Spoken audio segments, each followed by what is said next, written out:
America అధ్యక్షుడు Donald Trump ఏకపక్ష విధానాలపై అమెరికాతో పాటు ప్రపంచవ్యాప్తంగా నిరసనలు వ్యక్తమవుతున్నాయి. ఎలాంటి కారణం లేకుండానే ఇరాన్పై యుద్ధానికి దిగడం, ట్రంప్ తీసుకున్న వలస విధానాలు వంటి వాటిపై అమెరికాలో గతంలో ఎన్నడూ లేని విధంగా భారీగా ప్రజలు రోడ్ల మీదకు వచ్చి నో కింగ్స్ అంటూ నిరసన ప్రదర్శనలు చేపడుతున్నారు. అమెరికాలోని మిన్నెసోటా కేంద్రంగా మొత్తం 50 రాష్ట్రాల్లో 3,100 నిరసన కార్యక్రమాలకు పిలుపునిచ్చారు.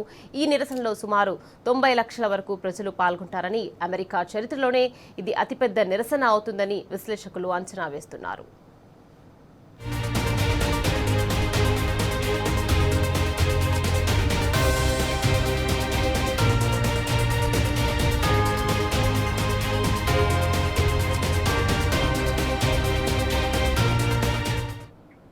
ఇప్పటికే మిన్నెసోటాలోని కాలిపట్ ల్యాండ్ కు ప్రజలు భారీగా చేరుకొని నో కింగ్స్ ప్లకార్డులను ప్రదర్శిస్తూ ట్రంప్కు వ్యతిరేకంగా నినాదాలు చేశారు.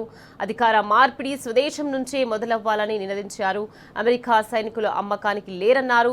వలసదారులపై కఠినంగా వ్యవహరిస్తున్న అధికారులపై కఠిన చర్యలు తీసుకోవాలని డిమాండ్ చేశారు. న్యూయార్క్ లో జరిగిన నిరసన ప్రదర్శనలో నటుడు రాబర్ట్ డినిరో పాల్గొన్నారు. మరోవైపు ఐరోపా, లాటిన్ అమెరికా ఖండాల్లో కూడా ట్రంప్ కు వ్యతిరేకంగా నిరసనలు చేపట్టారు.